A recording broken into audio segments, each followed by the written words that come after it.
Ladies and gentlemen, thrilled to have you here for another epic debate. This is going to be a lot of fun, folks.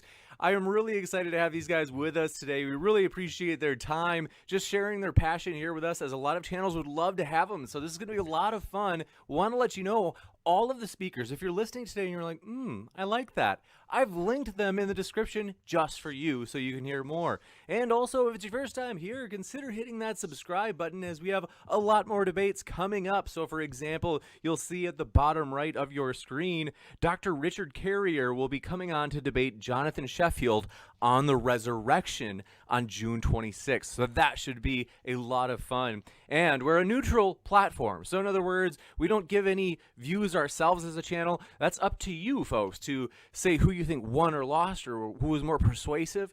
And we hope you feel welcome, whether you're Christian, atheist, objectivist, subjectivist, you name it, no matter what walk of life, we hope you feel welcome. And with that, what we're going to do is kind of a flexible format, kind of easy going. Hey, so what we're going to have is, today we're going to have, now gentlemen, feel free to correct me if I've got this wrong.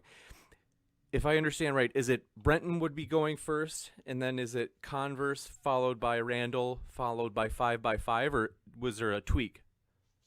Okay, we got it. Okay, so in other words, you'll hear kind of you'll hear kind of the statements interweaved from each side. And so you can clearly see on the side of your screen, the two gentlemen who are on the right would say, yes, morality is objective. And then those who are on the left, though, you'll know who's talking, they would take a more subjective you could say position. And so with that, I want to let you know you can always ask a question, fire it into the old live chat, and if you tag me with that modern day debate, it makes it easier for me to be sure I get every question in that list.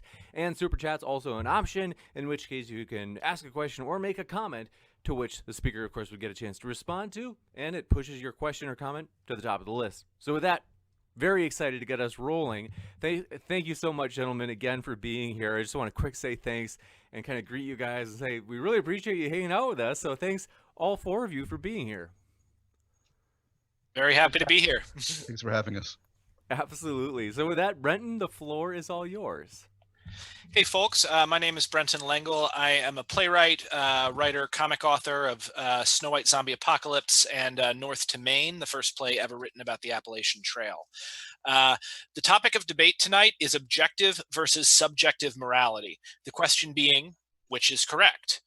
Is morality something that exists outside of the individual, outside of human minds, that the individual must first discover and then comport himself to in order to avoid some form of disaster that usually takes the form of some sort of supernatural punishment, like eternal hellfire, or the shackling of the offender in a kind of personalized karmic chains that will follow them from life to life, as if they were the ghost of old Marley in Charles Dickens' A Christmas Carol.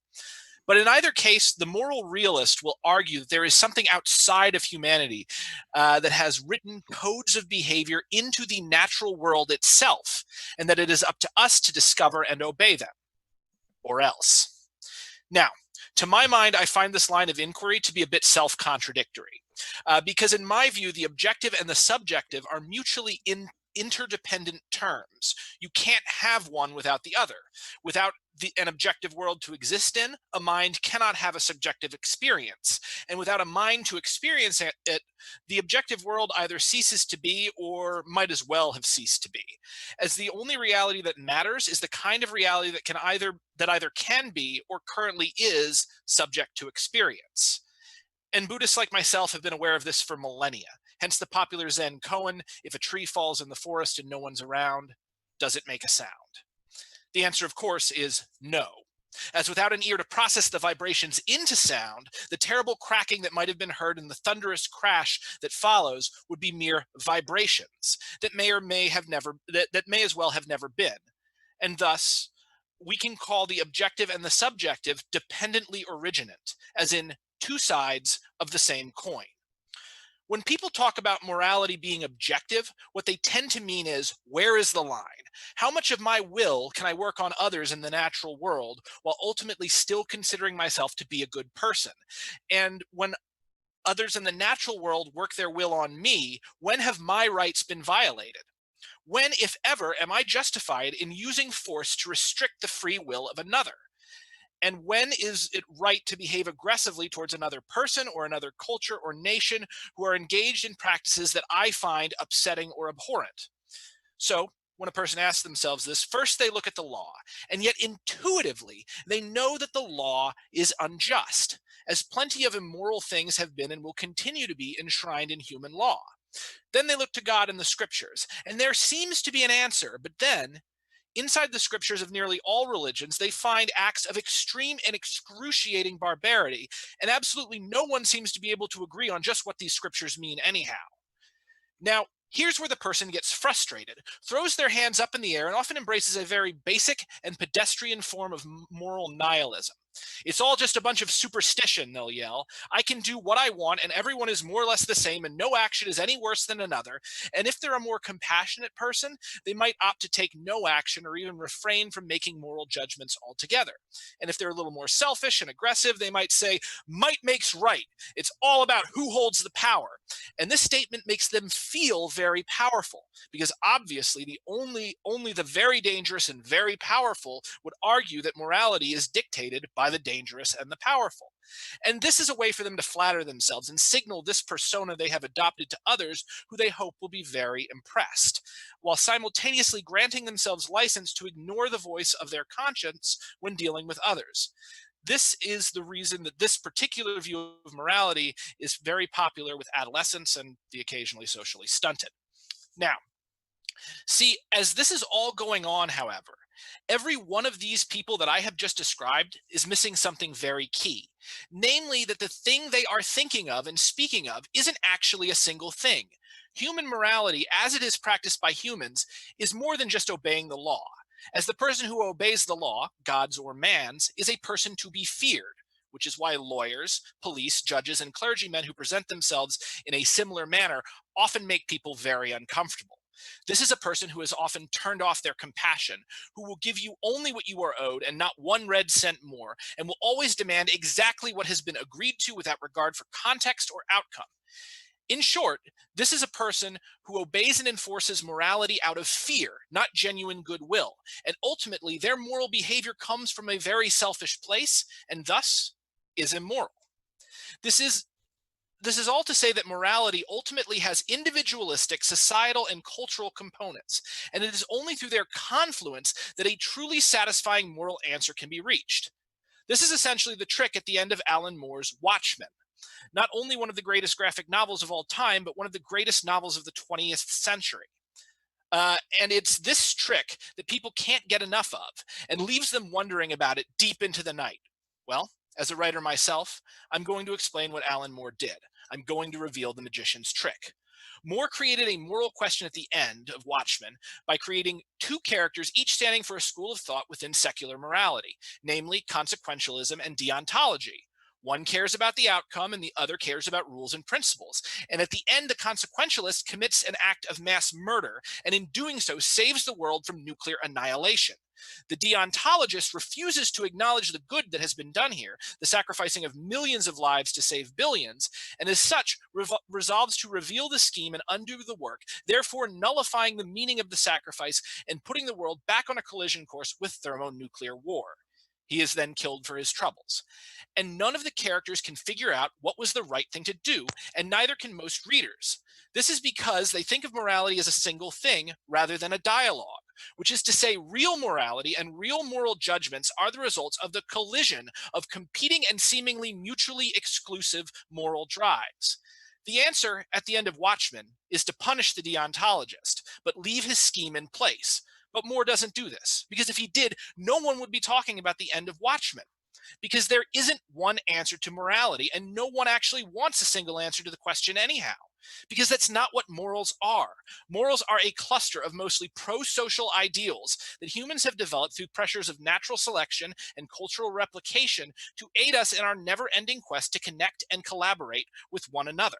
As such, they are necessarily subjective, but they are by no means arbitrary. They are not fixed, but they are united in the way that, say, a song is united in its chord progressions, or a work of art is united in its themes. Um, because a song is never a single note, nor even a series of notes, but a combination of notes and intervals of silence within which similarity and repetition combine to form an aesthetic harmony.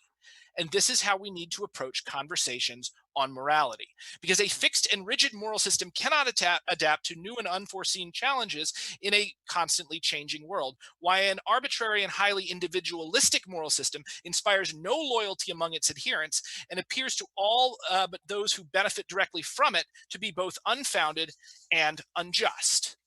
To quote Shakespeare, nothing is good or ill, but thinking makes it so.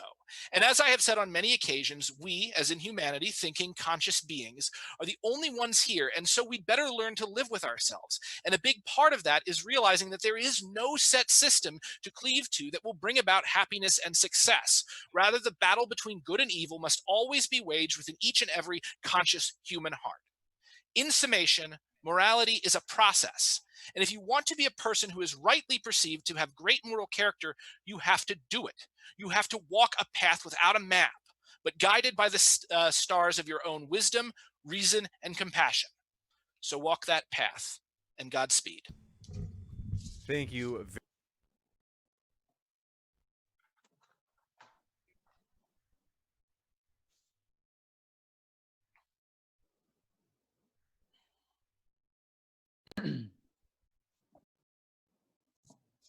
Your patience, folks. Had my cord come undone. Very embarrassing. But we are pumped for a couple of things. First, just want to let you know that red flashing that you see in my background in the studio is not a problem. The reason that we have any of the flashing red means a super chat came in. So thanks so much for your super chat. And then green flashing means we have a new subscriber that's just joined. So with that, we are very excited to kick it over to our dearest friend, Converse Contender. Thanks so much. The floor is all yours. All right, thanks, James. Thanks for having me on. Thanks for the invitation. I do appreciate you guys thinking enough of me to consider me. I have debated on here before, but a lot of people recognize me as a moderator on this channel.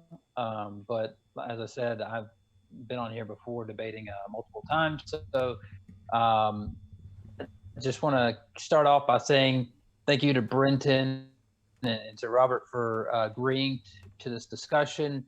And as well, thanks to Randall for agreeing to be my tag team partner. I'm going to need him, I'm sure. And also, I think that Randall deserves a lot more subscribers than he has. I know he has a new channel, but definitely recommend going over and checking out his content. So with that said, so that I don't just ramble this entire time, I decided to prepare something ahead of time, which I think Randall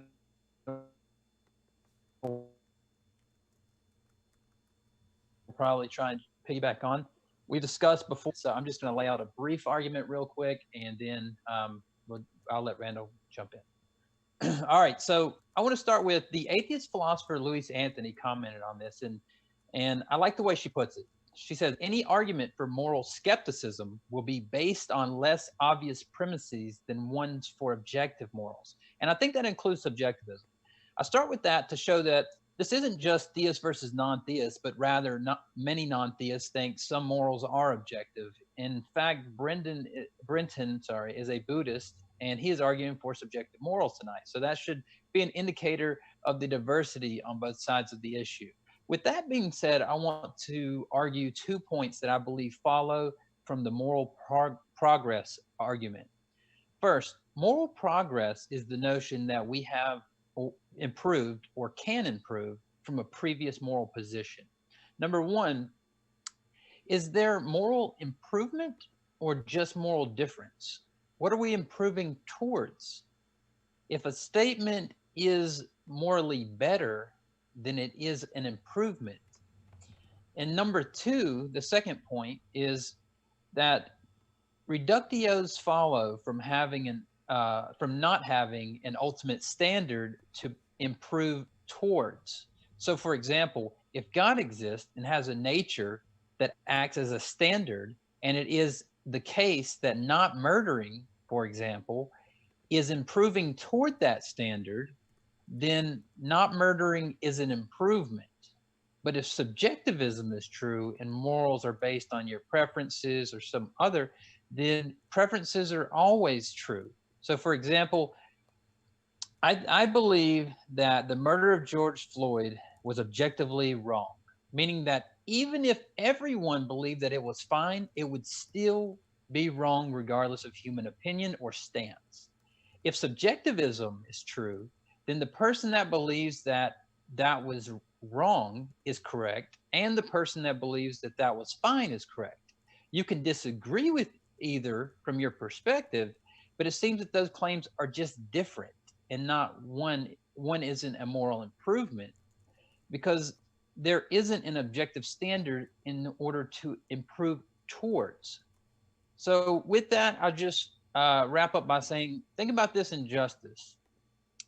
Justice also, when it comes to preferences, like it's like, say that someone chooses their preferences a Ford over a Dodge, right? It wouldn't make sense to try and hold that person liable for that position, because one isn't an improvement, it's just a difference.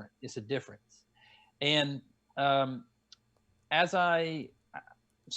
just leave it there for now, and I'll let Randall pick up on that. And because I think the open conversation time will help us to iron out more of the kinks in this. So You bet. Thanks so much. And Randall, the floor is all yours. By the way, folks, I'm going to put Randall's YouTube link in the description. I had not known that you had started a YouTube channel, so we're excited for that. And I'm going to put that in the description right now. So with that, the floor is all yours, Randall. All right. Thanks to Modern Day Debate for hosting this debate, and to Brenton and Robert for agreeing to it. And thanks to Converse Contender for inviting me to participate as well. So the topic of debate is the nature of moral facts, whether such facts are objective or subjective. So I'd like to begin with definitions. A fact is an actual state of affairs. For example, it is a fact that the Earth is a sphere and that 2 + 2 = 4, because both of those propositions describe actual states of affairs. There are two different kinds of facts, objective and subjective. Objective facts are facts which have truth conditions independent of the cognitive attitude that agents have about those facts. For example, even if every human being believed that the Earth is a sphere and 2 + 2 = 4 are false, those statements would still be true, they would be facts, and all those people would be wrong. The reason is because the truth conditions for those facts are independent of the cognitive attitudes people have about them. By contrast, subjective facts are facts that have truth conditions which are constituted, at least in part, by the cognitive attitudes that agents have about them. For example, if I say vanilla ice cream is better than chocolate, that could be a fact, but it would be a fact that is constituted by my attitude about vanilla ice cream, and thus is relative to the subject or subjective. For that reason, we can call it a subjective fact. In this debate, Converse and I are going to argue, and he has argued thus far, that at least some moral facts are objective and have their truth conditions independent of the beliefs of any human beings. So we can define as well two kinds of moral fact. There are facts of moral value and facts of moral obligation. So moral value involves the ascription of the moral properties of good and evil to states of affairs. For example, the state of affairs of a little old lady being helped across the road is good, while the state of affairs of a baby being tortured for fun is evil. Moral obligation is concerned with what philosophers call oughtness, the obligation to act in a way that actualizes moral good and avoids moral evil. As Thomas Aquinas put it, good is to be done and evil is to be avoided. Moral obligation is lived out in countless ways. One is obligated to help that little old lady across the street. One is obligated not to inflict unnecessary suffering on the baby. Certain states of affairs are good and others are objectively evil. Some actions are objectively morally good and others objectively morally prohibited. And these facts about good and evil and right and wrong are true whether any human being recognizes them as true or not. Even if everybody tomorrow decided that torturing babies for fun was good, the fact would still remain that it is evil. Now, surely as we make objective factual discoveries in the natural universe regarding the chemical composition of water or the properties of an atom, so we make objective factual discoveries in the moral universe regarding the nature of moral value and moral obligation. Now you might be wondering, well, why believe all the things I've just said? Well, the first reason, the one I want to explore, is because our cognitive faculties actually provide us with knowledge of objective moral facts. When it comes to gaining knowledge about the natural universe, we rely first and most critically upon sense perception. The immediate deliverances of our sense perceptual faculties, including sight, smell, hearing, taste, and touch. In like manner, when we gain moral knowledge about the universe, we rely first and most critically upon moral perception or moral intuition, an ability to perceive moral properties like good and evil, right and wrong. Just as my sense perceptual faculties enable me to see a little old lady being helped across the street, so my moral perceptual faculties enable me to see that this state of affairs of her being helped is morally good. The initial knowledge I receive from a sense perceptual experience is non-discursive, meaning it is immediate, it does not depend on reasoning. Likewise, for moral perception, the basis of moral reasoning is moral intuition or perception of right and wrong, good and evil. The great Russian novelist Leo Tolstoy provides a memorable demonstration of moral perception at work on the occasion when he witnessed a man being publicly beheaded. He later wrote this of his experience. "When I saw the head divided from the body and heard the sound with which it fell separately into the box, I understood not with my reason, but with my whole being, that no theory of the wisdom of all established things, nor of progress, could justify such an act. And that if all the men in the world from the day of creation, by whatever theory had found this thing necessary, it was not so. It was a bad thing. And that therefore I must judge of what was right and necessary, not by what men said and did, nor by progress, but what I felt to be true in my heart." We can make two observations about Tolstoy's statement. First, he is insistent that he discovered an objective fact about the moral universe, one that would be true even if all people believed it to be false. Second, Tolstoy grasps this objective fact not as a result of a reasoning process, but rather through intuition. He perceives it. The truth of the judgment manifests itself to him with immediacy. He can just see the act is wrong. A similar account of moral facts is evident, I would suggest, in our own day in the shocking footage depicting the murder of George Floyd. I can put it like this. When we saw Officer Chauvin's knee pressing on Mr. Floyd's neck, we heard his cries for his mother and his desperate pleas for breath. We understood, not with our reason, but with our whole being, that no theory of the wisdom of all established things nor of progress could justify this act. And that if all the men in the world from the day of creation, by whatever theory found it necessary, it was not so. It too was a bad act. Now that perception is not mine alone. A similar grasp of objective moral evil of Chauvin's action in murdering Mr. Floyd has provided a sense of moral global outrage, and with it a percussive impulse that has led to protests and calls for reform the world over. And it all begins with the raw and bracing deliverances of our immediate moral perception of objective evil. I'm not claiming that moral perception is infallible. Tolstoy could be wrong, we could be wrong, but that's not just about moral perception. That's true of all our cognitive faculties. We are fallible beings. The key is to recognize that we don't exercise skepticism of our basic deliverances of our cognitive faculties until there's good reason to do so. And I would suggest we certainly know there are objective moral facts because we perceive them with the same raw immediacy that we perceive the nose on our face and the clouds in the sky. To conclude, any person who wants to argue that moral perception is fundamentally incorrect, that these facts are not objective at all, that person has the evidential burden to bear. One no less onerous than the skeptic who wants to claim that the world we sense perceive is really just an illusion and we're in the matrix. Unless and until the moral subjectivist can present a powerful argument to justify their position, we can and should believe that moral facts objectively do indeed exist. You bet. Thanks very much for that opening statement. We will now kick it over to 5x5. First time here. We're thrilled to have you 5x5, and the floor is all yours. Hey, thank you so much for having me tonight, guys, and thank you for Brenton inviting me onto this. I really appreciate that. I've got a new podcast to promote. I want to thank the other two gentlemen who are here, who are taking the opposite position of me, for keeping this a civil conversation and for actually examining this in a dialectic way, which is one of the most important things that we've developed as a culture over the many, many thousands of years of Western culture. And like everybody else who's spoken already, I'd like to take a moment to acknowledge the tragic death of George Floyd and all of the people who are currently protesting for what we believe as moral justice in his murder. The history of morality is intrinsically tied to the history of humanity. Every human society has developed a moral code. Every human society has found it necessary to develop a moral code. And every human society has developed their moral code based on the society that they've created, based on the political choices that they've made.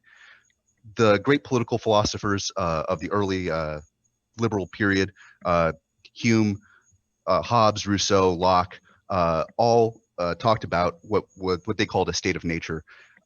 Hobbes had the worst vision of it, where he envisioned a state of nature as being a war of all against all, where everybody has a right to everything, including each other's bodies, and therefore nobody had a right to anything.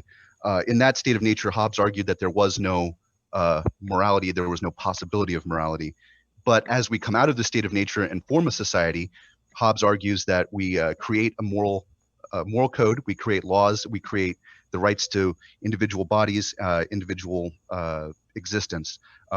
Rousseau argued a little bit more optimistically that human beings are born a blank slate and eventually developed and learn their values, and society is actually what corrupts people. Rousseau is a very fun read. Even Hume, who takes an extremely libertarian view of the social contract and the state of nature, realizes that the state of nature can't exist because human beings are a social animal, but he does concede that that state of nature is not a viable, not a desirable state of being. Why am I talking about this with morality? Because all of these philosophers and all of the great thinkers acknowledge that the society that is created coming out of the state of nature, the early society, is what creates one's moral values.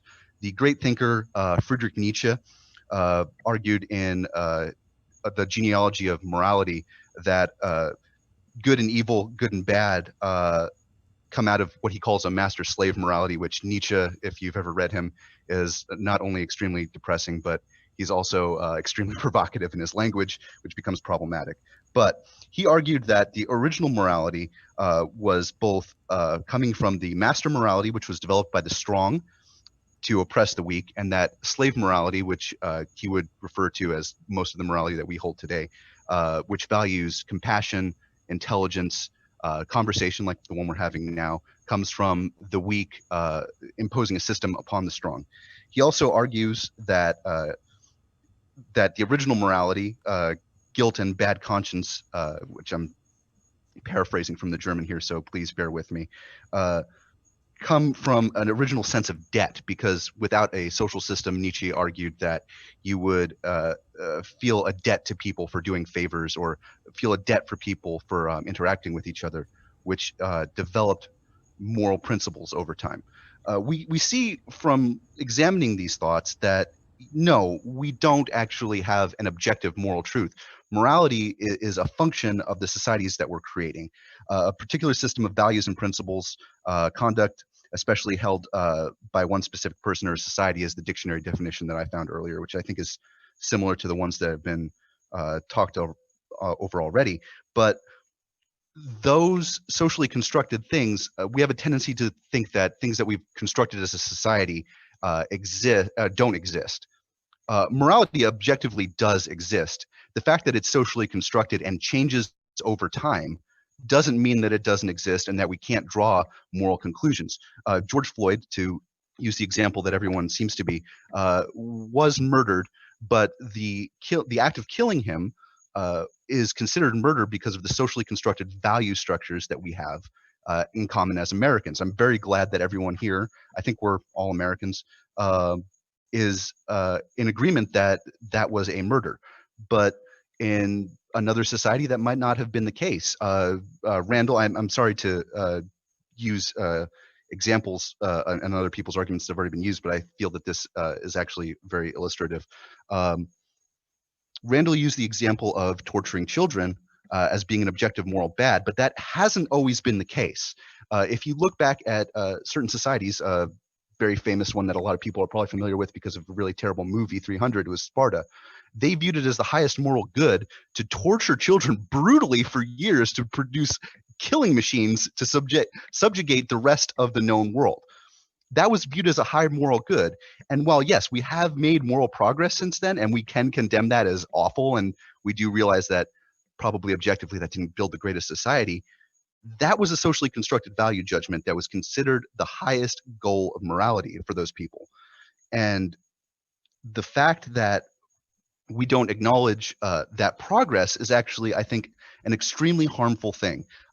Moral absolutism, deontology, the idea that morality is fixed objective fact and that we only make progress towards a greater truth, in my opinion, is a very harmful thing because it eliminates the imagination for the prospect of change. If everything is fixed and we have an objective moral truth, then we can't question something that's awful, something that's harmful, something that's disgusting to us as we progress morally, as we have dialectic, and as we progress towards a better ideal.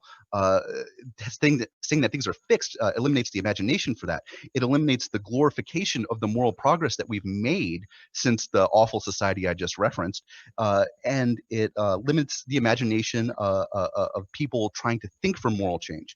And I apologize for the slapshot nature of that opening statement, but I'm very glad to and excited for to continue this conversation. Thank you, gentlemen. You bet. Thanks very much. We will now jump into the open conversation mode. So thrilled to have you here, guys. And as I had mentioned, folks, if you're listening and you're like, I like that, you can find their links that I've put in the description box for you. Also, if you have any questions, feel free to fire them into the old live chat. And with that, gentlemen, the floor is yours. All right, if you guys don't mind, I'll go ahead and start. That way I can get my thoughts out ahead of time and I don't lose track. Let me know if you're having problems hearing me or anything like that. So if my audio is good, let us know in the side chat. Since it's fresh, I'll just I just wanted to comment on some of the things we just heard. He talked about Hobbes, Rousseau, Hume, and morality being socially constructed, that it was just created, and that our moral values are created. Then he talks about Nietzsche and slave morality versus master morality. It's interesting because I actually was just, I've been over this before, but I was just, I'm going back through an audio book on philosophy that I've been listening to. Well, it's not a book, it's more like a lecture series, but I was on that part today.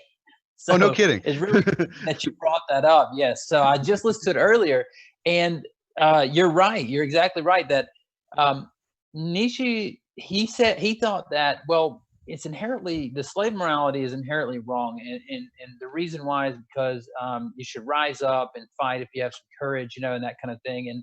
And he thought that religion and things like that were built to say, basically, hey, look, one day the last will be first and the first will be last. So in the next life, we're working for a purpose. We're working because in the next life, we're going to be rewarded, where these people who are doing good now, they're going to be the last one day, that kind of thing. Well, but one of the problems that came back with Nietzsche was he was, what really hit him was, well, then why did the state adopt Christianity?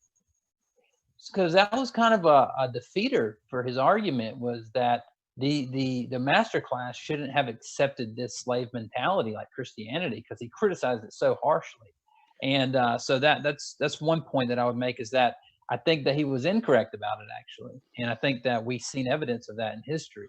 So that's one point.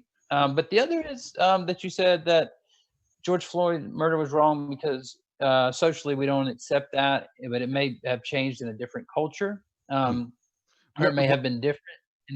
I'm sorry to interrupt. It wasn't that the George Floyd murder was wrong. Well, actually, no. Go ahead. I'm sorry. I'll let you finish it, and I'll adjust this later. I'm sorry. Okay, so I just again, I personally don't think that it's I don't think that it's just different, the claims that it was wrong and the claims that it's fine. I don't think those claims are just different. I think one of them is actually moral improvement. And speaking of which, you brought up moral progress when you said, you talked about Sparta and 300 and that we've made moral progress since. And again, I just want to ask, like, if there is no ultimate standard, what is moral progress? Like, what are we progressing to? And so that's all my thoughts on that. I just wanted to jump in on that. So the last question that you asked first, Hegel argues that there is an end of history, a goal of history, and through the dialectic, through the conversation that we're having right now, and through conversations that we have like this, we advance the dialectic, we advance the ideas that we have. Some people might say that there is actually a utopian thing that you can reach. I'm personally not a utopian, but that doesn't mean that if there isn't some perfect standard, we can't advance further. We can't find something that improves our material condition currently. That doesn't mean that we can't find a standard that works better for our ideology as a society. That doesn't mean that we can't realize that something was not desirable or beneficial to a social structure. I'm sorry, you had a question? There's something I'd like to say here, actually, Sure. really Yeah. quickly. And this is actually one where, Robert, you and I kind of somewhat disagree, though I agree with you on Hegel. Yeah. But I've actually been somewhat skeptical of the idea of moral progress. I do like the idea, the arc of history is long, but but it bends towards justice. But the thing is that with regard to moral progress, what we have to remember to do is to use our empathy and try to put ourselves in the place of a person in another society. And what I wonder about very strongly is if there is only the perception of moral progress because each society creates its own values. So, for instance, right now we think that it is wrong for George Floyd to have been murdered the way that he was. But for instance, in the antebellum South, if the same thing had occurred or a very similar thing had occurred, it would have been fine for the police officer to do that. And in fact, people said, well, we're reacting like this to George Floyd. And yeah, we're all horrified by it, and it's completely unacceptable, and the country is in open revolt over it, thank God. But, I've been fighting this fight for over a decade, and I can tell you there are a million George Floyds. There's worse than George Floyd's, and people don't care. So it kind of has me thinking that, like, if there were, for instance, a society of bird worshippers that fought a war and defeated us and took over the earth, more or less, and then they instituted a bunch of churches where everyone went to worship the birds as they fly through the sky. They would be sitting there saying, look at how much moral progress we've made. Look at how many people are worshiping birds, because that's those values that they have decided on and then imposed on the world, through power.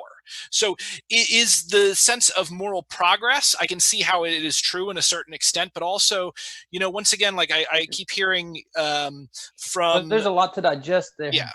Yeah, well, I mentioned bird worshippers. There is, and I do actually kind of have something to say about that, is that what you're talking about, morality, Foucault wrote about this, is absolutely transmitted through structures of power.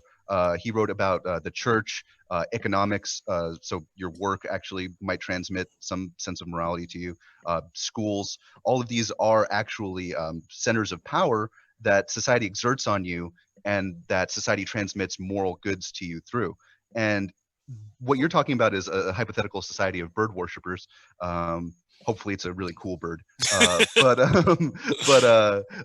taking over our society and instituting bird worship on us, that's one of the reasons it's so important. And we're seeing this with the unrest that we're having in the country now. It is so important for a society to be democratized, to be democratized and to maintain control of those transmitters of moral authority to the people in as much of a democratized and empathetic way as possible. And that's something that we've learned over time through the dialectic, through exchanging ideas. And, if everyone's familiar with Hegel, I'm so sorry if you had to read Hegel. If I could insert myself, please, I'm sorry. At this point. Maybe I'll start with Robert. So 5 by 5. So It seems to me that you are making a mistake of moving from the observation that descriptively societies to some degree disagree on moral facts to the conclusion that therefore there are no objective moral facts about which they disagree. And to my mind, that's just a non sequitur. The mere fact that let me just I apologize. complete my thought. No problem. So the mere fact that people disagree, that doesn't yet tell you whether or not there is any objective moral fact. So you have to take a closer look in that. So I appealed to a strong sense of moral intuition. I actually think that sense of moral intuition is underlying your whole presentation. At the end, you were talking about how harmful moral objectivism is for achieving the kind of society we want to actualize. And I think that implicitly there's an assumption there that there is some objective standard towards which we want to work. You gave the example of 300 in response to the idea of torturing children and said, well, they torture children. But of course, the first thing I want to say again is it is again a non sequitur. I mean, yes, the Nazis sought to eliminate Jews. It doesn't follow that there was some objective or not, there's no objective moral fact about the question. I would also suggest that if you give a closer look, often you will find there's more agreement than you might recognize. So it wasn't simply that in Sparta they were torturing children for the sake of, but rather they were submitting them or subjecting them to rigorous training procedures for the betterment of society. And there was an arguable moral justification for it, whether or not we agree. So I'll just throw it back to you. Maybe I'll just give one more example. We can give examples all day. I'd just like to give one from the film Birth of a Nation. So this is a film that takes place in antebellum slavery period. There is a scene where a slave refuses to eat, and so the slave owner takes a chisel and chisels out his teeth and then pours slop into his mouth, and then he vomits out blood, slop, and teeth. And I would challenge anybody to say that that is not an objectively worse society. It seems to me quite obvious, intuitively so, that that is an objectively bad society, inferior to the one we now have, despite all the imperfections of the one we now have. Converse Contender gave an argument about moral progress, and he also, and I think that argument is borne out by this example, the contrast from society today and antebellum slavery. So I would just throw it back to you or to Brenton. As horrifying as that is, I'll do this quickly and then we'll move on to Robert. And it is a horrifying thing. Don't forget that Birth of a Nation was celebrating the KKK. Like they were the heroes of Birth of a Nation. No, we're talking about the Birth of a Nation film that came out like the newer Birth of a Nation. Yeah. Okay, I thank you for. Sorry, yeah. Did anyone actually see that though? I saw that, yeah. Oh, okay. I recognize the controversy over the director and the rape charge he had, which is actually another issue, right? Is people are making moral judgments on the films they'll watch based upon the moral life of the director. Yeah. Well, I mean, and to a certain extent, you got to separate the art from the artist, but also sometimes an artist's more toxic views can inform their work. Ayn Rand. But like, I don't see, I don't see how like any of this is necessarily objective. You seem to be using the term objective to be a stand-in for, I really, really have a problem with this. And it's totally great that you do really, really have a problem with this. But when you talk about, for instance, children being an objective bad, it's an objective bad in relation to what? Like you can't say, you can't identify there without here. You need a perspective from which to make that judgment. If there's no mind making the judgment, how could any judgment be cast on anything? I did actually give a definition of objectivity. I said that the facticity of it is independent of the attitudes that minds have about it. Now, but you appeal to your own attitude to detect that, though. I know that in your presentation you were making an interdependency between objective and subjective. Mm-hmm. I think at this point I'm going to suggest that I think that you're conflating two concepts. Mm-hmm. So the one concept is that there is always a subject who knows, right? I am a subject, I know. And you're moving from that to the idea that therefore there are no objective mind independent facts that can be known by subjects, and I think that's a conflation. I think that subject and knower can know objective facts. Yeah, I mean it's a fact that a subject cannot know objective facts. In fact, there's a TED talk on this. You can Google this. Do we perceive reality as it is? And they talk specifically about a problem that's happening with a certain type of beetle in Australia, and the beetles are going extinct now. They've survived for millennia, but they're going extinct because their perceptions are tied, like the hottest beetle female out there is kind of round and brownish and bumpy, and so is the bottom of a beer bottle. And so all these male beetles are ignoring the female beetles and trying to mate with the beer bottles, because evolution does not favor organisms that see reality as it is. Rather, it favors organisms that see reality in a way that is most conducive to their successful reproduction. Are you now taking the view that we don't have any objective facts at all? That everything, you're taking an anti-realist position? I'm saying along the lines of I would say there are objective facts and objective things in the universe to experience, but none of them can ever be experienced directly. They can only be experienced through subjective perception. Can I chime in just for a moment, please? Yeah, go ahead. I think something that we're missing here, especially in regards to Birth of a Nation, I think that was an excellent example. Thank you for that, Randall. Not only was the behavior that you talked about in the remake considered a high moral good in the antebellum South, it was considered an objective fact that it was a high moral good. Not only was the original movie the Klan considered heroes for massacring unarmed African Americans, it was considered an objective fact that they were good for doing so. Now, the thing that I think that we're missing here is that because a society constructs a system of morality, a definition of good and evil, which is also something that we construct out of the state of nature, that has changed over time too. Just because we construct that as a society doesn't mean it doesn't objectively exist, and does not mean that we can't understand and make moral judgments. And that doesn't mean that we can't make moral judgments about societies that have come before, or ideas that have, been, I don't want to use the word defeated, but been replaced in the dialectic that we have now. Sorry, go ahead. So, all right. So for one, you were saying that, the people in the South, the majority of them thought that was a moral thing, that it was objective. But again,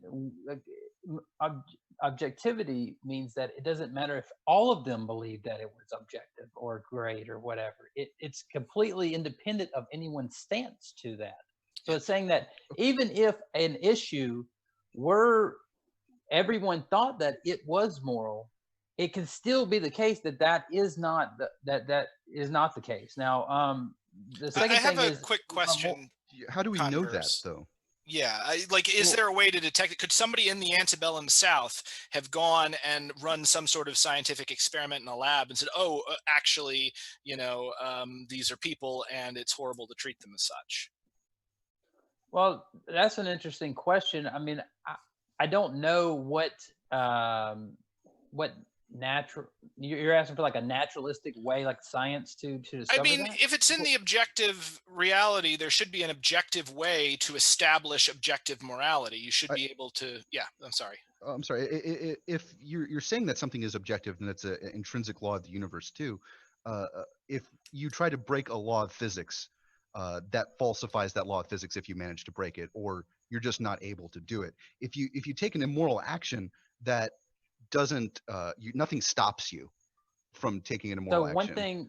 One thing I would believe is, I mean, you could say, Randall gave an argument about intuition, right? But I would say more than that, of course, we have things like guilt and conscience that tend to inform our views. But Randall, maybe you want to say something about that. But I wanted to make one more point that before you stop me there, was that my argument about moral progress, whenever we're talking about these, you brought up this antebellum South, and you said that, but they thought that was a good thing, and we thought, and we know that it's not, right? It might have been acceptable then, but what I'm saying is that yes, us thinking that it's wrong is a moral improvement, but what you have to be saying is that it's just a different statement, right? Not that there can't be an improvement, because there is no standard to improve it toward. So I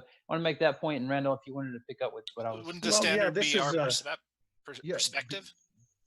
Exactly. What was that? What's that? Our perspective Okay, becomes, so oh, sorry. The standard when making a moral judgment, like it's coming from my mind, is our perspective. So when I look at human history and say, okay, for instance, the caning of Charles Sumner, he was attacked on the floor of the Senate by a guy from the family of a Southern senator that he had insulted while pushing for abolition, and he was beaten until he was almost blind. And the people in the South were like, "Rah rah, great!" That's because he insulted Southern honor, and it was seen as a very good thing to attack this old man with a cane who couldn't come back. Now I can look at that from my point of view, and that's the standard that it comes from. It comes from my mind. Okay, so would you say the individual or the majority of people? I'd say both. The individual. Okay, so how about, so let's invoke Godwin's law, since you brought up Hegel, Robert, and let's say now that you talked about Hegel, about some of his moral thoughts, and Hegel was a Nazi, and Hegel remained that way. Hegel was not a Nazi. Hegel was 130 years earlier. So yeah, you're thinking of Heidegger. Oh, I'm sorry, Heidegger. I'm sorry. Well, anyway, let's invoke. It's all depressing Germans, man. Don't worry about it. You're right. 15 hours of philosophy lectures. And I'm like, Heidegger. It hits you, brother. So, it hits you. Yeah. So, but the point's the same. Let's invoke Godwin's law and go with the Nazis. Okay. The classic example is, all right. So you said maybe it's majority, maybe it's individual, right? But as pointed out, I said it's both, just so you're aware. Or both. Okay. So as pointed out, is like, let's say that they brainwashed everybody and won the war, or killed whoever disagreed with them, that killing Jews was fine, until everybody thought that was the case. Then it would be moral, correct?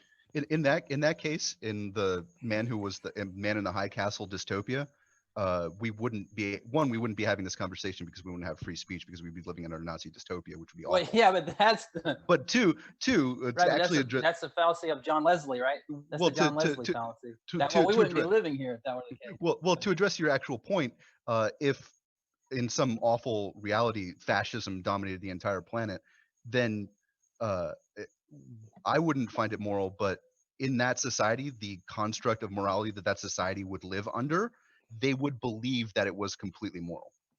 See, this is where we're still at a non sequitur at this point. It's the same thing with natural science. The fact that we disagreed with people from the 16th century about the nature and structure of the universe does not follow that there's no objective fact about the nature or structure of the universe. The universe. There's just a couple of points here. One is just to come back to Converse Contender's argument about moral progress. I think this is a really significant argument. I think that we are all implicitly talking about the kind of society that we'd like to actualize. And there's an implicit sense that is something that transcends our own culture. And if we deny that, we do run into the problem of the moral reformer. Because on this view, there is no sense of moral reform and moral improvement. There is only moral change. There are only changing behaviors. We have different ways of interacting with racial minorities now in the 21st century than they did in the 19th century, but there's no fact about it. And I think that that's just so profoundly counterintuitive. Now, Converse Contender began his talk by referencing Louise Anthony, making, I think, a very important point. And she's an atheist, so I think it's maybe doubly worth heeding in this context. And that is that any argument for the kind of moral skepticism that I think you're both really suggesting here, which is that there's no objective moral fact or objective moral improvement, the arguments for it are always going to be weaker than the moral knowledge that we actually have, that some things really are wrong, some things really are right, and there really is moral improvement over time, or there can be moral devolution over time. I see what you're saying there. I think there is a little bit of a fallacious appeal to consequence. I don't agree that would necessarily be the consequence with the acknowledgement of subjective morality, but whether or not truth puts us in a specific position, it's independent of truth itself. Now, what I kind of wanted to bring up is, and this is a question for both you and Converse, either one of you guys can answer it. What is the material difference between an evil thing taking place in a culture where no one believes it's evil and a good thing taking place in the same culture? For instance, if what is the relevant difference of these two things? I'm sorry, could you please repeat that? Well, I can jump in, and then as I respond, you can perhaps jump in afterwards. The difference, the problem is your question's a little bit ambiguous, because difference as regards what? One difference would be this, that objectively one society, all things being equal, was better than the other society, because one society had a moral good that the other society lacked, or one society had a moral bad that the other society lacked. And so there would be an objective difference in that regard. I feel like that's begging the question, though, because you're assuming that it is a moral good in the construction of the question. Well, no, you asked what would be the difference if moral objectivism is true, and I just answered it by describing what the difference would be. I asked what would the If you material say- difference be? I mean, independent of our minds. Sorry. Well, what do you mean by material? Like some sort of phenomenological? Yeah, what would be the physical difference? I mean, because unless we go down like the route of like substance dualism, you know, there needs to be a relevant difference outside. Like, if morality exists independent of minds, then obviously immoral actions will have a different material effect than moral actions. So where's the effect?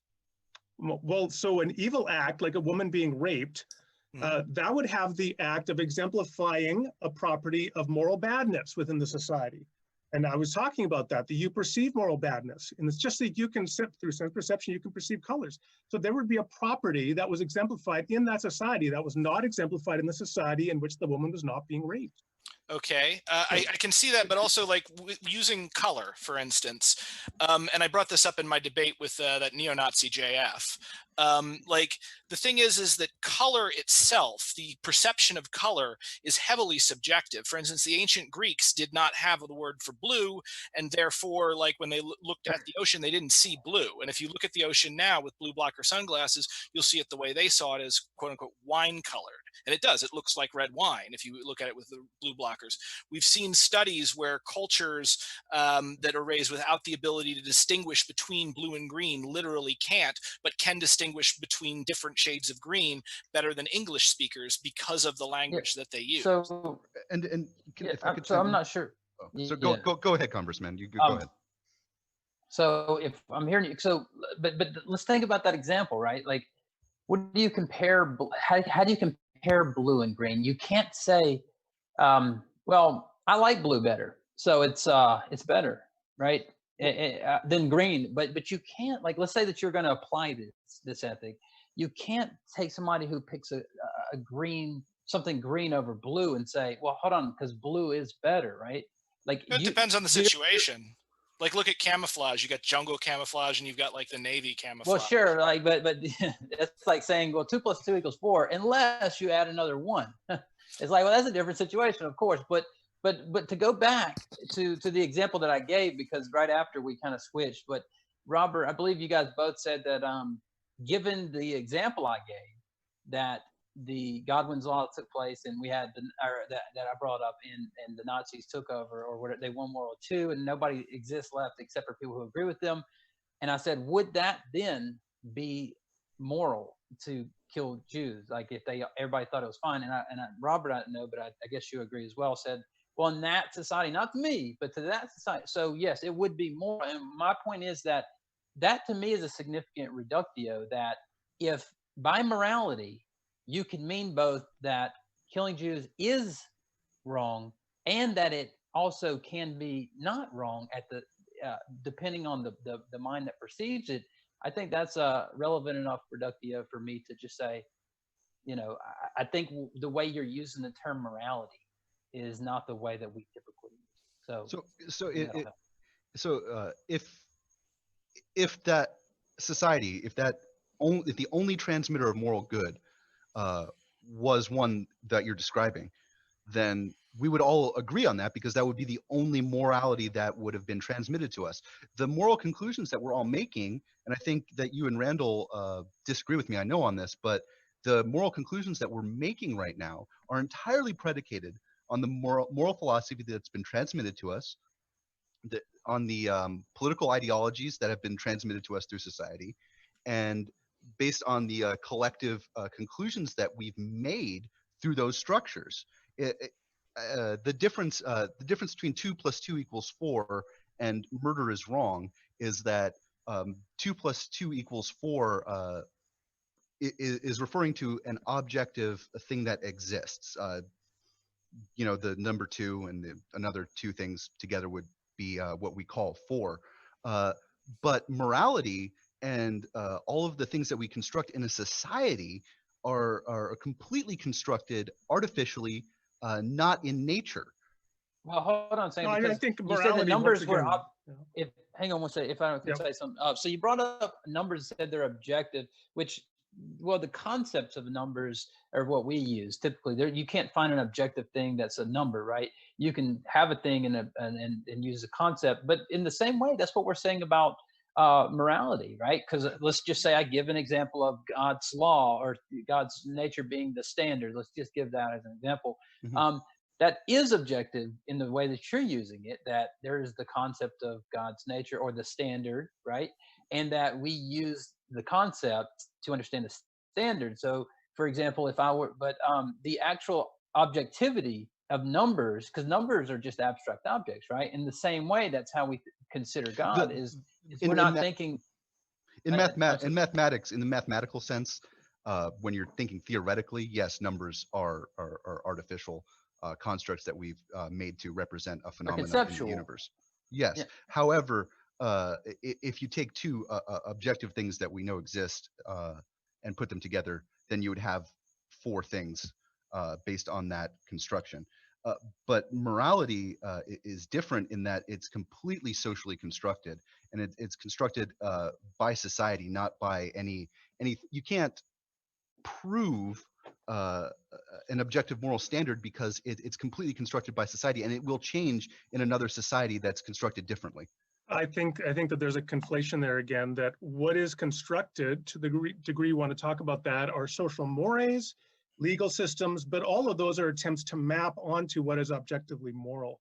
Now, if I may just respond to Brendan talking about green and blue, because I think that is an important point, the idea to which sense perception is indeed impacted by our social context. And I'd also maybe like to maybe take it to a conversation in another direction as well. So I'll just respond to that quickly and then give another point. So on that point, first of all, I don't know what the phenomenological experience of the Germans seeing blue versus green was, because I can't experience their qualia, right? Their first person, I don't have access to that. But it is true, I agree, that sense perception can be impacted by our culture or by our environment. There's a famous example of a tribe of indigenous people that lived in the rainforest. And when they were first brought out to a clearing, they did not conceive of depth perception. When they saw small people walking on a distant hill, they thought they could reach out and grab them because of their environment. But to reason from that there is no objective fact about a world they are perceiving is a non sequitur. What we should conclude is that their environment, their culture shapes and informs how they perceive, but there still is an objective reality that they perceive through their perspectival sense perception, and it is exactly the same with moral perception. We are shaped by our societies. If it's a good society, our moral thinking is honed and sharpened. If it's a bad society, it may be corrupted, but there is a moral objective reality that we're perceiving. Now, if I could just, to give the second point then, there's been a lot of talk about these moral facts being constituted by cultures, but I'm wondering which culture. I mean, I'm a Canadian, actually, not an American, so. Oh, I apologize. No problem. I have an American family in Colorado, though, so we always love going down there. But so I'm a part of a Canadian society. There's also a culture within Alberta, where I live, and there's a somewhat different culture in Edmonton, where I live. My church has a culture. My family has a familial culture. I'm part of. I mentioned before this thing began that I like particular kinds of movies and music, and I go to festivals, and there's a culture there that I partake of. Which cultures are the ones that constitute moral facts? Because all of these cultures are a little different, and many of them disagree on what the moral facts are. So what fixes the moral facts if it is a culture? I mean, I would say it's the confluence of all of them, and it's your mind making the decision as to what is the moral fact. But yeah, I mean, again, I feel like, and this is, as I said in my opening statement, morality is not one thing. It's a confluence of a number of sometimes lateral and sometimes intersecting things, and sometimes what appears to be mutually exclusive. And it is the conversation of these things together that eventually allows us to come to a satisfying moral answer about something. Now, there is one thing I wanted to bring up just before I forget it. And also, by the way, Randall, thank you so much for bringing up Tolstoy. He's one of my favorite writers, and also, yeah, one of the most famous anarchists in history. So good on you. Now, there was one thing which was, I feel like there was an attempt to shift the burden of proof that wasn't 100% justified. Yeah, and it's that the shifting from to put the burden of proof on subjective morality. Now, if we look at morality, we know that it exists. We all agree that people have morals. So then the question then becomes, is that morality does it exist in human minds, or does it exist in reality? We know it exists in human minds, at least because people have ideas about morals and people disagree with each other about morals. So therefore, we know that it exists in human minds beyond the shadow of a doubt. Now, is there an objective standard out of that? That's what we don't really know. And we would need proof if we wanted to take that in. So I do actually think the burden of proof is on objective morality, not subjective morality, but I'd be open to having my mind changed. So you said, first of all, I mentioned many cultures, and I said, where's the moral fact come from? And you said, well, it's your mind interacting with all those cultures. But here's the problem, is that each mind interacts with a different subset of cultures. So by that logic, every mind has its own morality. Yeah. So that you have a radical subjectivism, that everybody has their own morality. There is no sense that I can objectively say to you, you've done something wrong, even if we're in the same American society or Canadian society, because each one of us has our own individualized morality. Well, you can, because the dialectic ultimately decides that. So it's the rationality of the fact? So the moral argument ultimately decides whose position is adopted by the society at large. What is the moral argument that decides? Are you mean two people talk? Well, two people talk. Well, two people talk is the ideal, and that's what we're trying to do here. Well, four people, but you understand the principle of what I'm saying. But in society, we see you can look at the stacks of moral tomes that have been written over the last few thousand years that are all essentially arguing for a specific ideology, a specific moral standard, being more desirable based on the ideology that the writers have had transmitted to them or have come up with, if they're a great thinker like Tolstoy or maybe Nietzsche. But that is all completely constructed by society based on the ideologies that we have, that we've constructed, and the political choices that we've made. It's not it's not something that exists in nature. It's something that exists as we've come out of the state of nature and formed society. So Derek Chauvin, it was part of a culture in the Minneapolis Police Department that believed it was appropriate to treat people in a particular kind of way. And all you're saying is, yeah, that was his morality. It's different than mine. Yeah, that's all you can say. But the structures that we've created as a society that he agreed to live by under the social contract that we create when we come out of the state of nature and form a society. That's illegal. That's a fiction. There is no such, there never was any day when we decided that. And I've already pointed out that there are multiple cultures that we're talking about. So which culture had this decision that we're all going to live by a particular way? So in our specific case, it comes out of the Enlightenment and what we would use as a placeholder, the Western dialectic. It might come from a completely different place in another culture, and they would be committed to their moral code no more less than any of us here. Yeah. I mean, part of the reason why cops got away with killing people like this so long, so many times, even though we had the video evidence of it, in the evidence of, like, for instance, Eric Garner getting choked to death in New York, saying, "I can't breathe," and the cop getting away with it scot-free, not even a slap on the wrist, and the person who filmed it being punished by the cops for it. I mean, we can see that there is a certain level of respect that we as a society give to cops and a certain assumption of their moral character.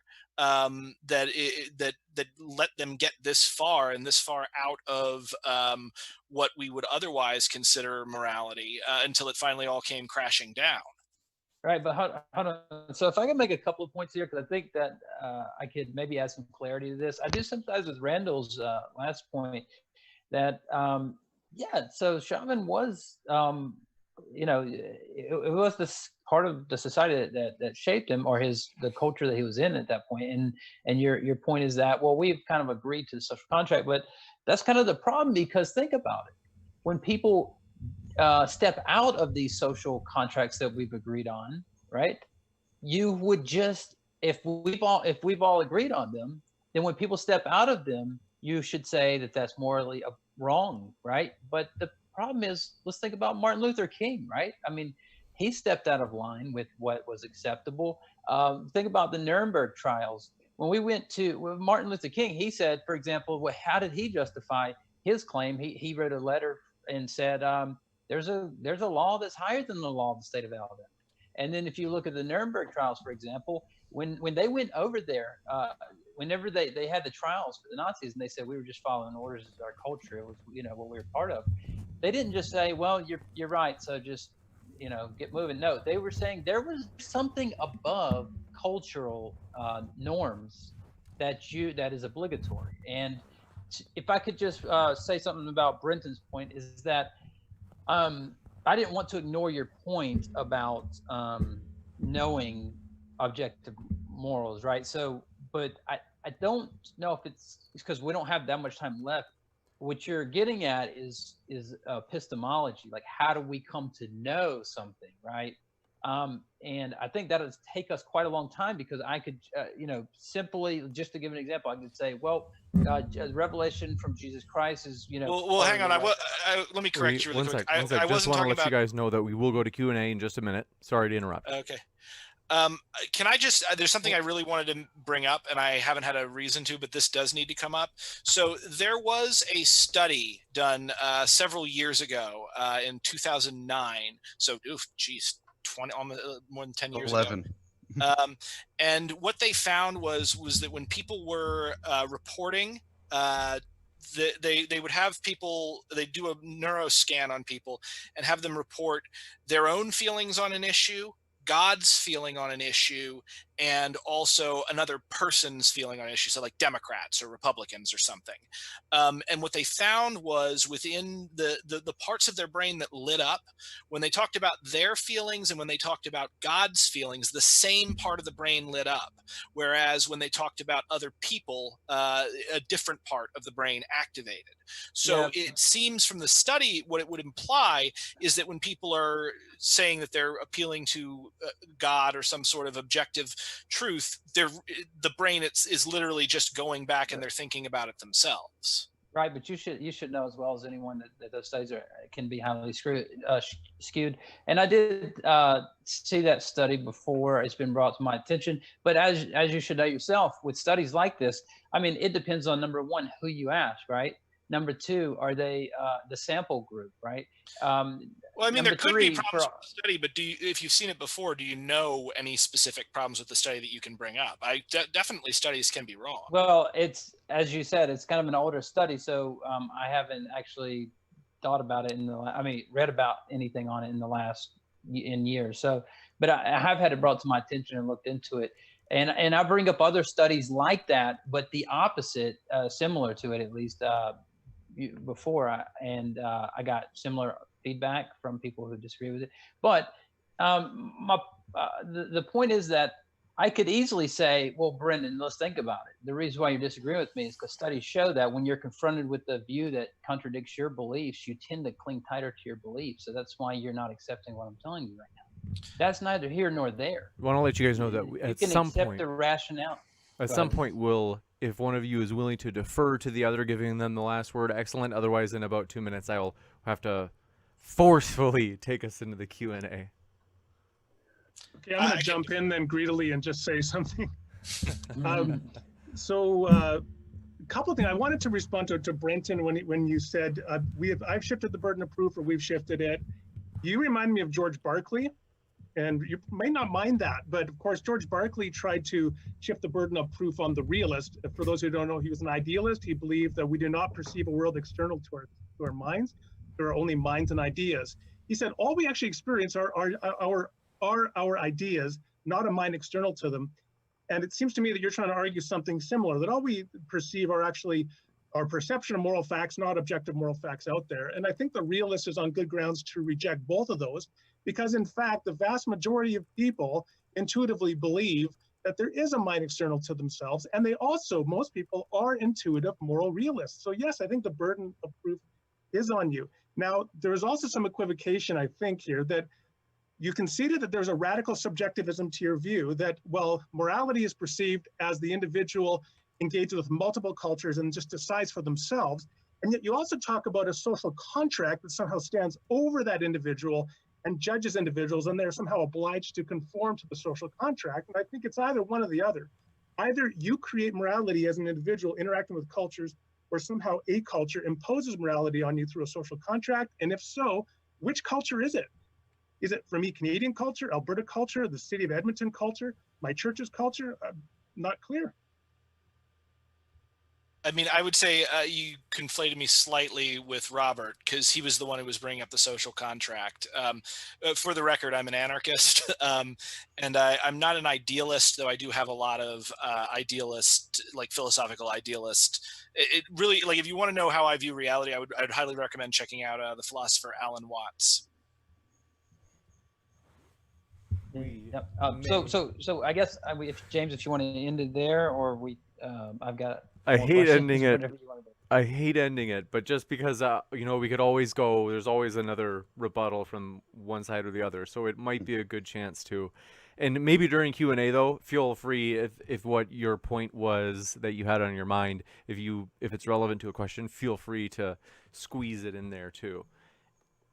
All right, so thanks so much, folks. I really appreciate it. I do love this, and I even was like so tempted to keep going because I just really enjoy this, and we're in the kind of the depth of it. So, want to say thanks so much, everybody. I'm going to start reading these questions as fast as possible. Let me know, folks. Somebody said we might be able to get through questions faster.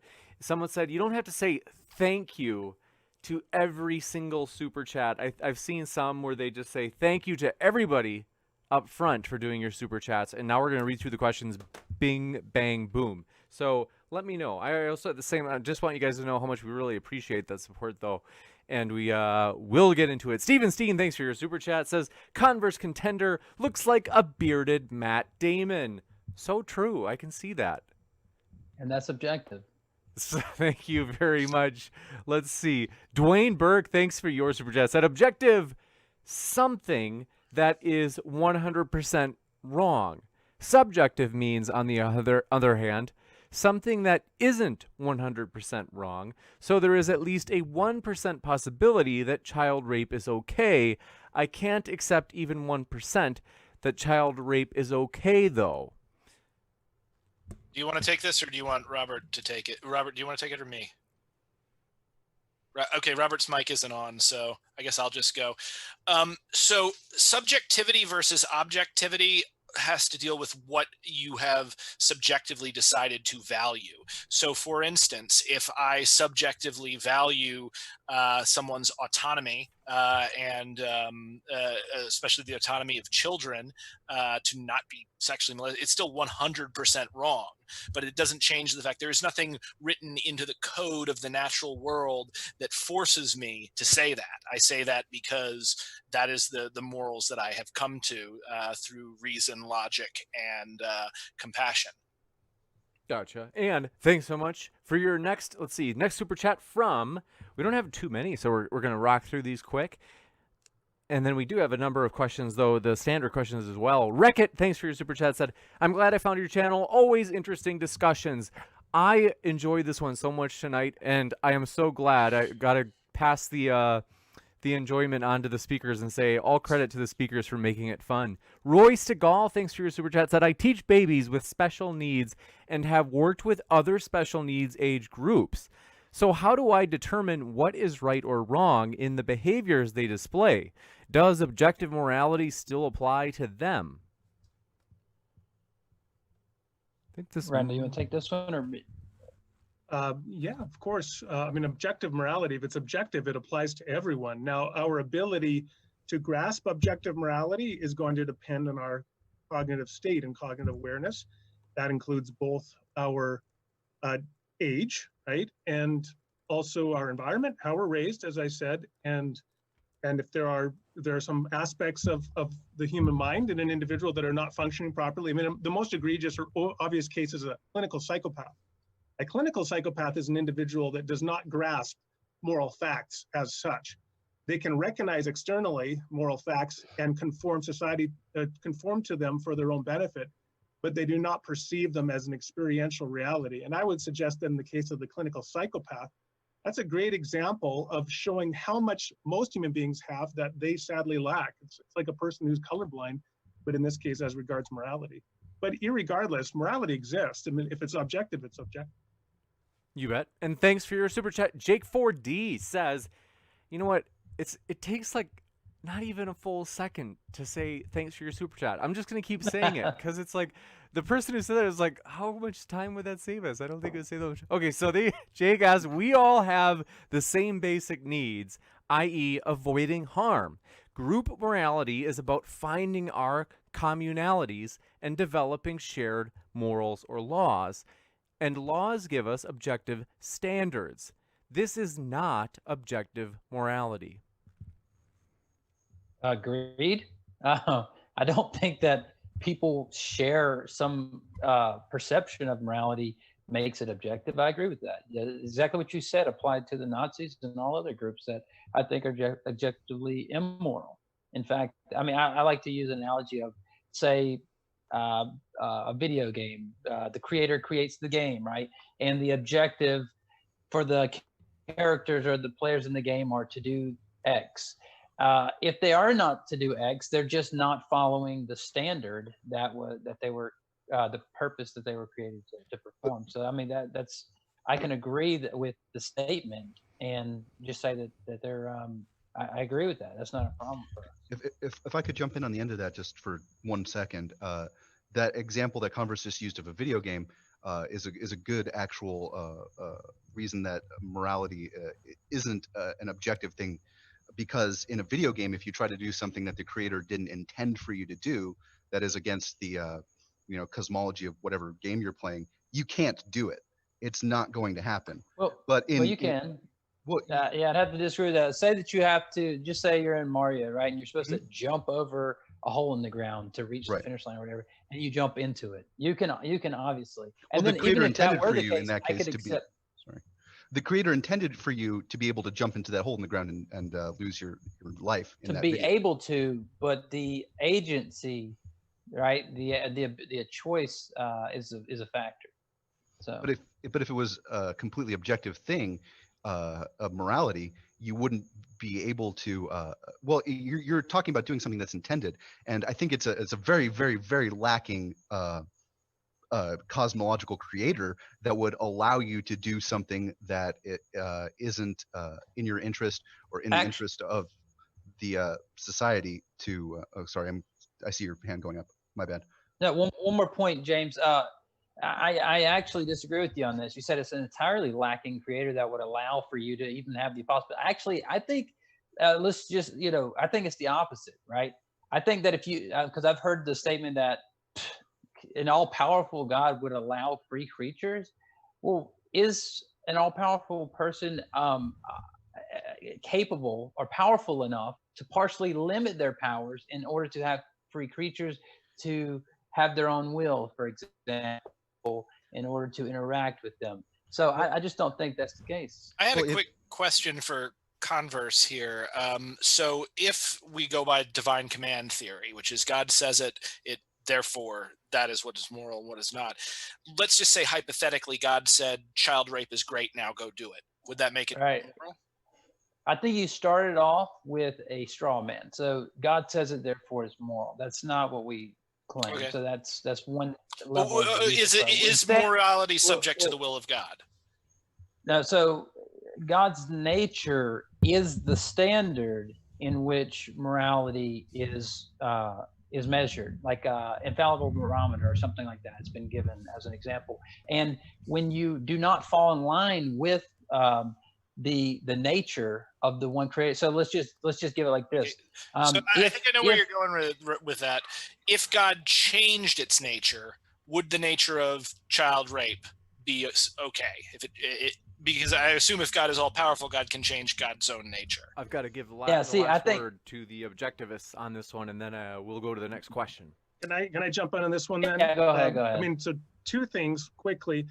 First of all, most divine command theorists are not divine command theorists about moral value, but rather moral obligation. I made the distinction at the beginning. So moral obligations, right and wrong, what we ought and ought not do, are constituted by commands or identified with commands. And we can perhaps know them through reason or moral intuition or something else. And then moral value is, as Converse said, to be identified with God's nature as the necessary expression of his nature. So counterfactually, God cannot choose other than what his nature is. For God to be omnipotent means that God can do whatever is consistent with his nature and logically possible. But it's a metaphysical necessity of morality that evil cannot be good and good cannot be evil. And so that's just a necessary expression of his nature across all possible worlds, or in every possible way things could have been. So no, he could not have chosen to make evil good. James, one thing, sorry, just to give an example, say that the God, that there was nothing besides this God, right? And he created all that exists. So everything that exists flows out from God. Then his nature and being is the standard of all that exists because it all came from him. And let's just say that something like, well, could God say that stealing was right? Stealing or something like that is a feature of an agent that is wanting. God having all things is not wanting for anything because all things flowed from God. So that's just an example quickly to show why that's not the case. All right. Jumping. Just one quick thing here, though. Hold on, like, I'm so sorry to do this. Just because the super chat was originally for the objectivists, I don't want to gang up on them, so I want to give them the last word. No problem. Next up, Lily R.O., thanks for your super chat, said 5x5. Are you really Dave Rubin? No, thank God, no. My hair, my camera isn't on because I'm not looking really great right now, but my haircut is much better, and my suits are fitting. That's impressive. I mean, I don't believe it. That's Yeah. good. Next time I'll turn the camera on.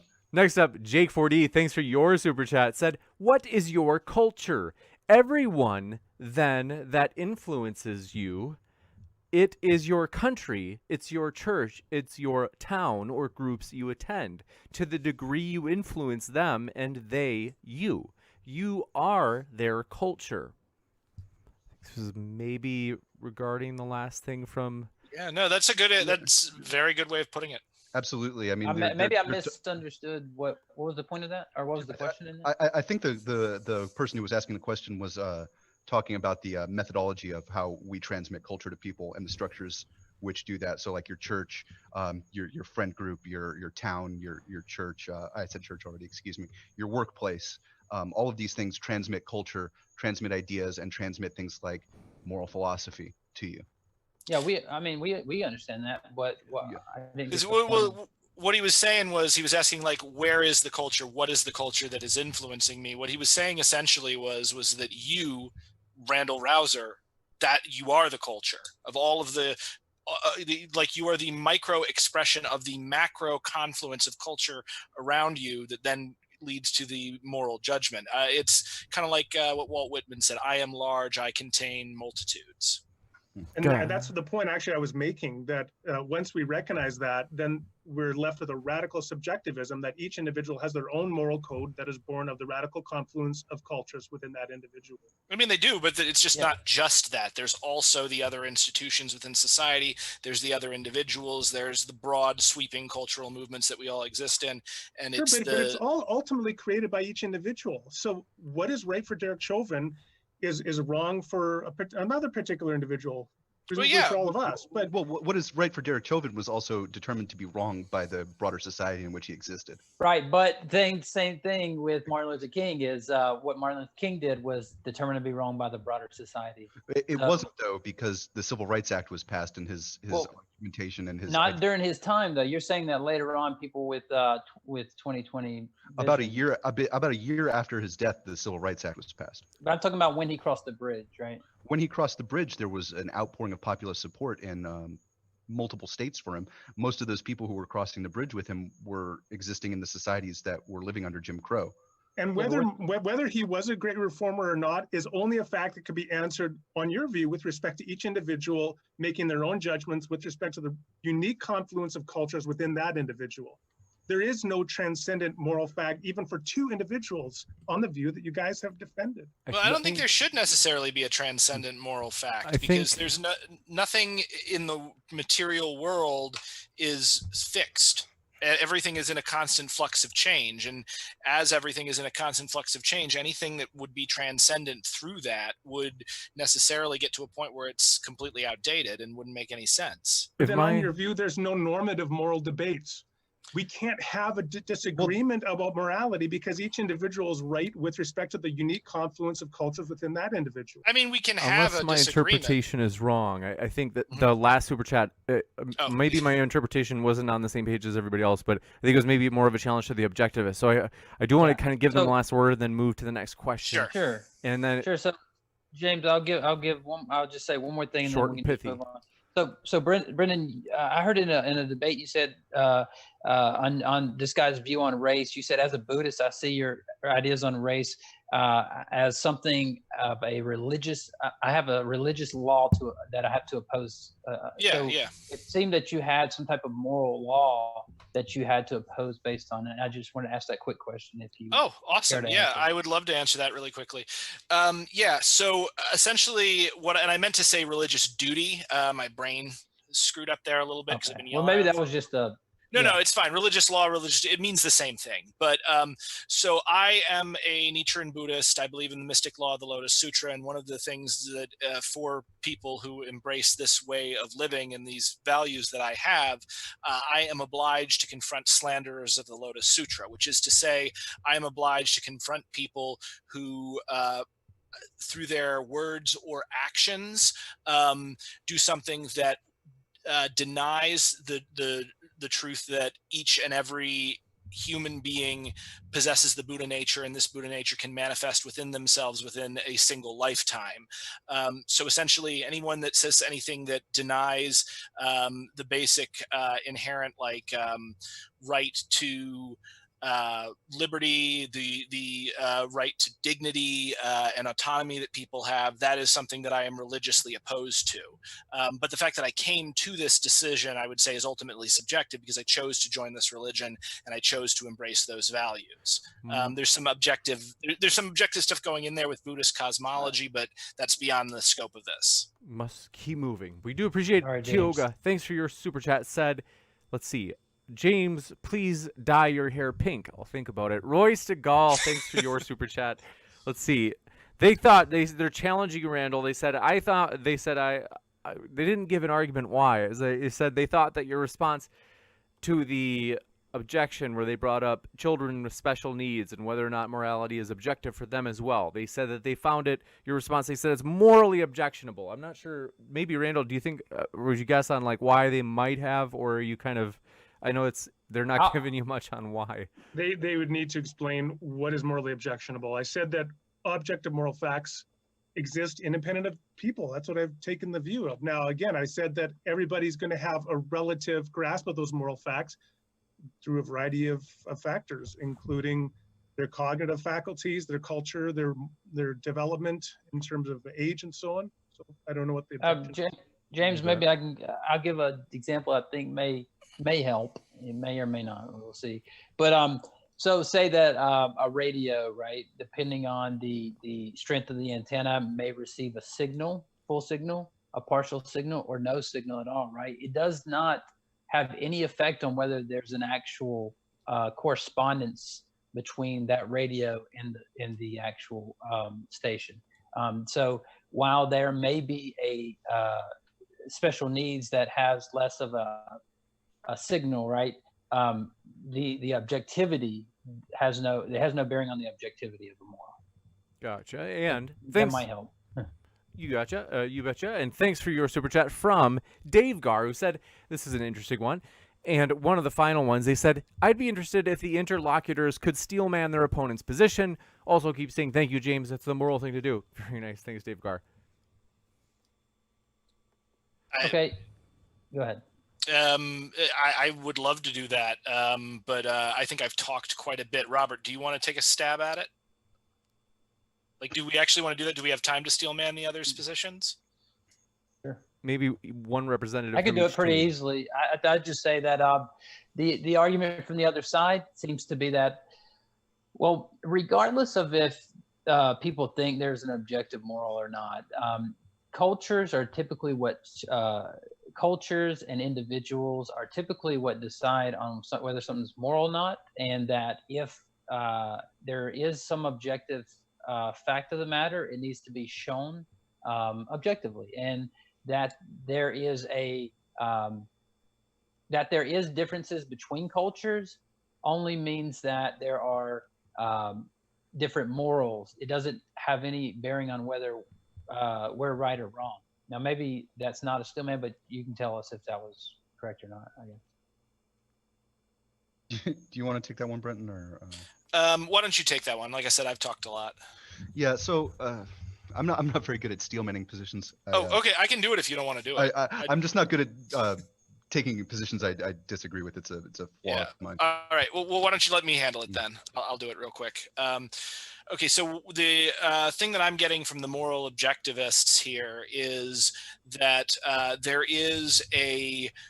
there may be disagreements on the details of morality throughout history, but there is a definite theme in morality that we keep coming back to that seems to be independent of time and place and context, and that when I see wrongdoing in my heart, I can feel something, and it doesn't feel like just an opinion, like whether or not I like chocolate or vanilla. The murder of George Floyd was horrifying, and it should never happen again. And I can feel that conviction that I feel is something that feels beyond me and feels like it is a part of the objective universe. And Gotcha. so I choose to put that forth.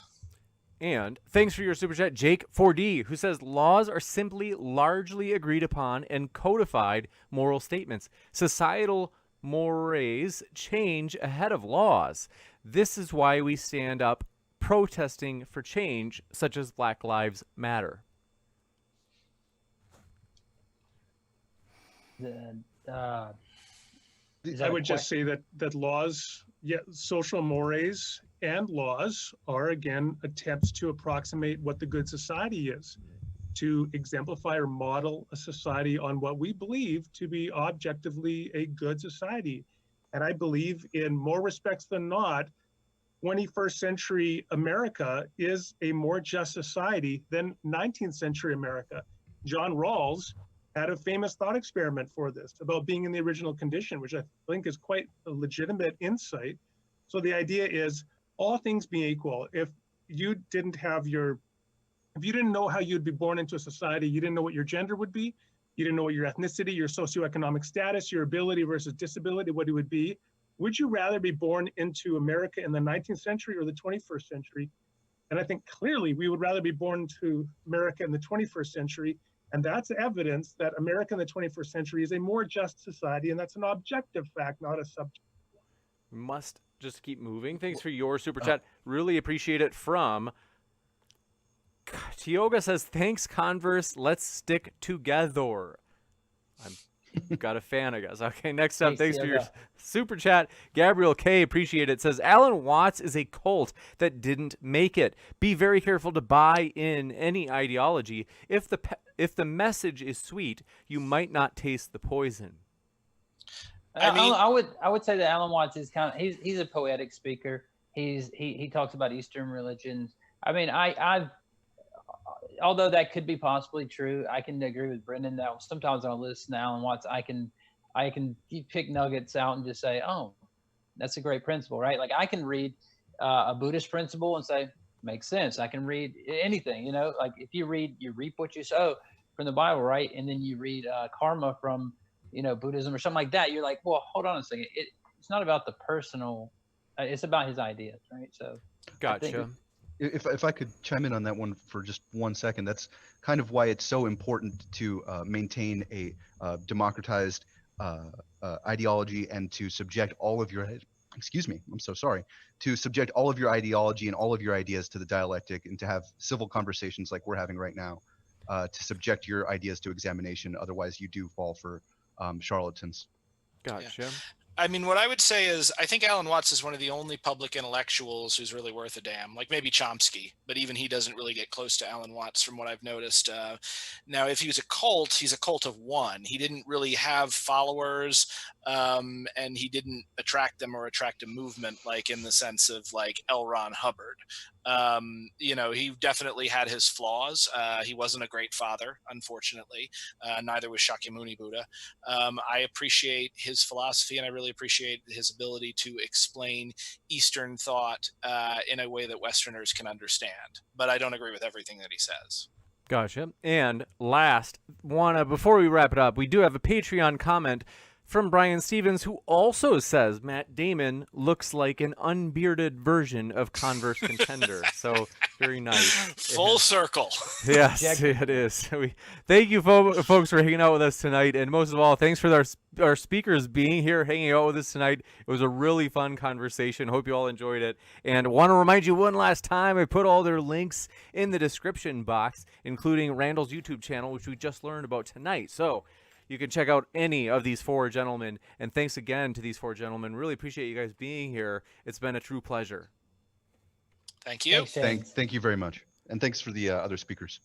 Absolutely. With that, we'll keep sifting out the reasonable from the unreasonable, folks. I hope you have a great night. We will be back tomorrow. We will have Cliff from Ask Cliff, the famous kind of YouTube channel in which he kind of goes out and does evangelism and apologetics. He and his son, like real life son, this isn't just me making it up, they're going to be teaming up, and they'll be going against Randolph, who is the president of Canadian Atheists. By the way, Randall, he said, what part of Canada is Randall from?